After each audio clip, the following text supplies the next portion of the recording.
Okay friends, so now that we have our tigers all colored in with some texture, we are going to start to add some more details to our background and cut and glue our tiger to our background. So the first thing that you're going to want to do is you are going to want to cut along the very outside edge line of your tiger. So I'm going to take my scissors and I'm just going to cut along the very outside edge of him. I can rotate with my non-cutting hand as I cut. I'm coming in from the outside.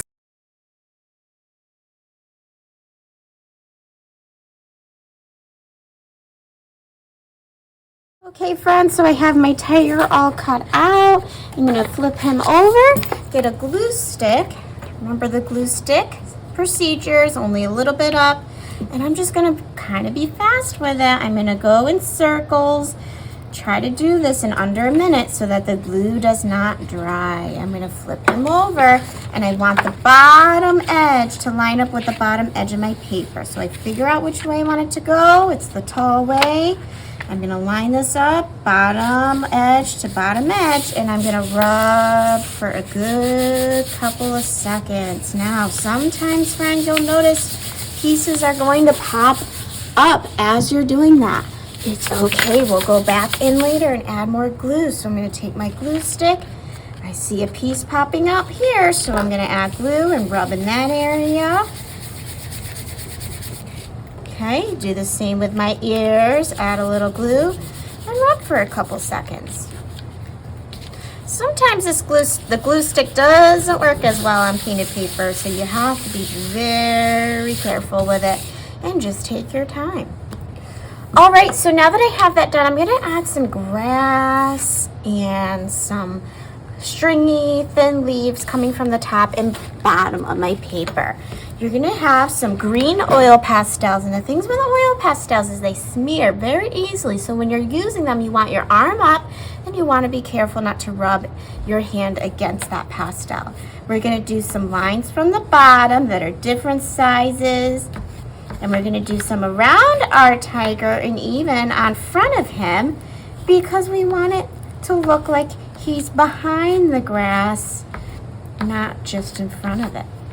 So real grass, friends, goes in many different directions, especially in a jungle. So you want to move around in many different directions, but we don't want to do too much. We don't want to cover his face or anything because there were all those details you made on your tiger.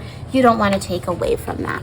Now I'm going to do a couple coming from the top of my paper too. And notice I'm alternating back and forth with the dark green and the light green. All right, friends, that looks great. That's pretty good. Again, you do not want to overdo it with that grass. You could even do a little less than me if you'd like. Now we're going to add just some flowers in our jungle. And when we're adding these flowers, we want to work around the page. We don't want to place them all in one area because then our eyes are just going to want to look in that spot on our paper. By moving around the paper when I add these flowers, I'm able to create movement in my work and help my eyes look around the whole thing. So you're going to pick two pieces of tissue paper. One is going to be for the big part of your flower and one's going to be for the little part. For the big part of the flower, you're going to take that paper, you're going to crinkle from the middle first, so pinch the middle, and you're just going to loosely, don't do it too tight, crinkle a little bit. I'm going to take that middle piece I pulled in, get some glue, add it just to that piece, and I'm going to place it, I'm going to start near the bottom, and I'm going to hold it for a couple of seconds. Now for the center, what I'm going to do, same thing, I'm going to start in the middle, but this time I'm going to crease it into a tiny, tight little ball, really tight, tight, tight. I'm going to add some glue to that, and I'm going to place that in the middle of my flower and hold it. I would say hold it for at least 5 seconds.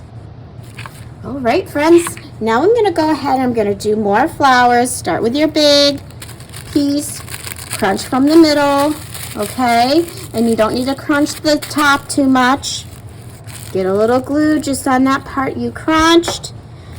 Add that down there, press for 5 seconds, get your middle color. crunch it really tight into a ball, really, really tight, and then hold that in the middle. So go ahead, friends, and you can keep adding some more flowers in your art. As you can tell, I've got my flowers spread out. In my original, if you have extra time, you can even just do some little flowers by crunching up little balls and gluing them without the big piece. So you can keep adding more. The more colors, the more vibrant it is. I can still see that tiger, but I added some space in my work